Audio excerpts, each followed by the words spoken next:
মই আইনৰ মাষ্টাৰ নহয়। বিল্ডিং বনাম আৰু গাড়ী কিনিম। बर'नि दामजु खाम सिफुंखौ लानानै ससियेल मिडियायाव गोबां सोंखारिलायनायखौ नुनो मोनदों नोंथांमोना। बेनि सायाव बिथांमोना न'खरनि सुबुं जानानै निमाहाबो बिबाय। ससियेल मिडियानि जुग दिनैनि समाव, बेनिखायनो एसे सांग्रां जानांगौ। आपडेट दिन्थिनो थांनायावनो बेबायदि थासारि जादों।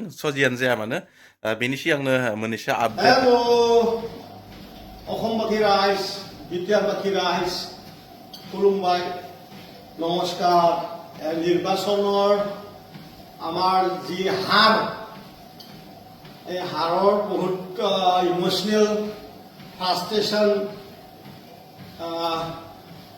বহু কথা আৰু নিজৰ জীৱনটো ভাবিবলৈ সময়ো পালোঁ আৰু কাম কৰিবলৈও কিছু অলপ সুবিধা পালোঁ। মৃত্যুলৈ চলাই লৈ যাব লাগিব।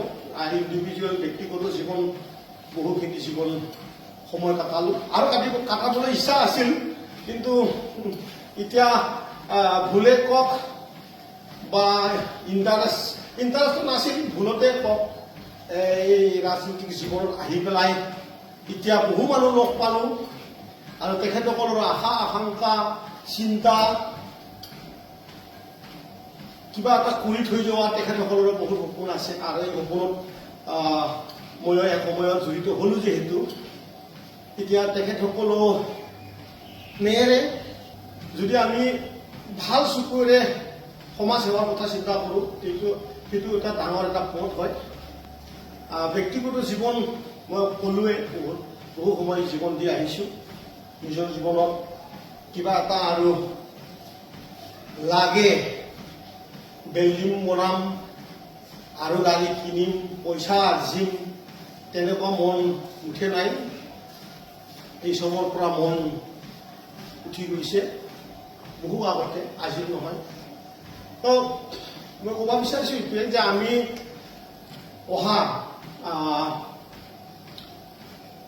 20 ফেব্ৰুৱাৰীত ডাঙৰ এটা 4 হুইলাৰ ৰেলী,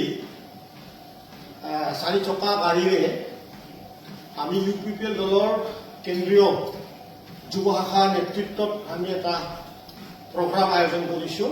এইটো ওদালগুৰিৰ পৰা কোকৰাঝাৰলৈ এই ৰেলীখন হ'ব, 1 ডে ৰেলী হ'ব। বিশাল গাড়ীৰে আমি আমাৰ সতীৰ্থসকলক, আমাৰ যোৱা সময়ত UPPL লগত সম্বন্ধ থকা MCLA হাৰা, MCLA জিকা, MLA হাৰা, MLA জিকা, MP হাৰা, MP জিকা, চেয়াৰমেন TLCCৰ যিকোনো পদবী থকা যিমান আমাৰ UPPLৰ লিডাৰসকল আছিল, মই যুৱ শাখাৰ সভাপতি হিচাপে আপোনালোকক আহ্বান কৰিছোঁ। আপোনালোকে 20 তাৰিখৰ কাৰণে সকলোৱে মানসিকভাৱে আপোনালোকে সাজু হৈ যাব। মইতো সাজু হ'লোৱে,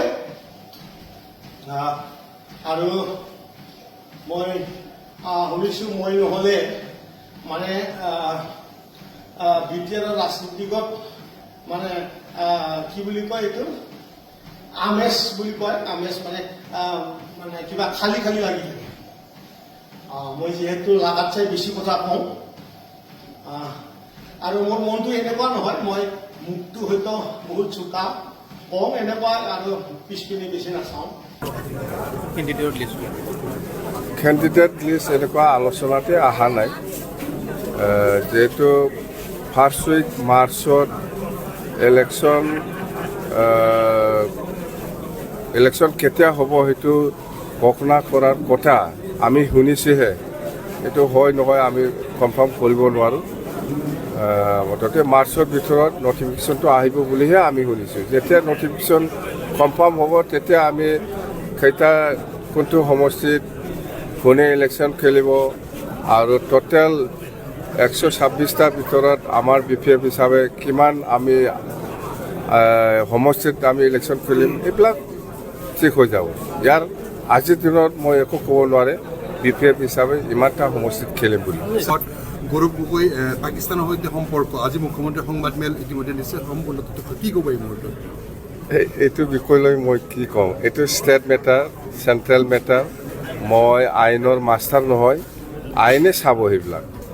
যেনিবা ময়ো শুনিছোঁ, মই আজি ৰাতিপুৱাই ওলাইছোঁ, অসমৰ মুখ্যমন্ত্ৰী ডক্টৰ হিমন্ত বিশ্ব শৰ্মা ডাঙৰীয়াই এনেকুৱা প্ৰেছ মিট দি আছে বুলি ময়ো শুনিছোঁ। যেন হওক, মুখ্যমন্ত্ৰী হিচাপে দায়িত্ব আছে অসমৰ ক্ষেত্ৰত, অসমৰ স্বাৰ্থত কোনে কি কাম কৰিছে কৰা নাই ইয়াৰ ওপৰত কোৱাৰ তাৰ দায়িত্ব আছে। হা হা লিংক আছে নাই এতিয়া অভিযোগ পাইছে, আমাৰ CM ছাৰে সেই অভিযোগটো সেই তথ্যমতে দাঙি ধৰিছে, কৈছে।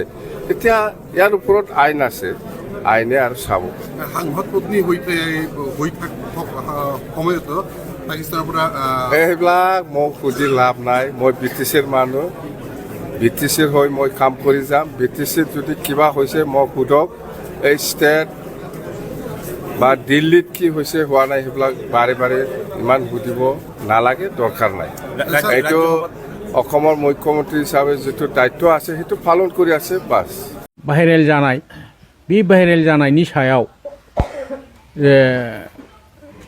जेसेबांखिनि ससियेल मिडियानि भाइरेल जाया मानो बा जादों, गासिखौबो जोङो आं समाजनि जानानै आरो गार्जेन न'खर हौवा गोदाननि न'खरनि जानानै लोगोसे बयनिबो जानानै माने आङो निमाहा बिनाय थाबाय आरोखि।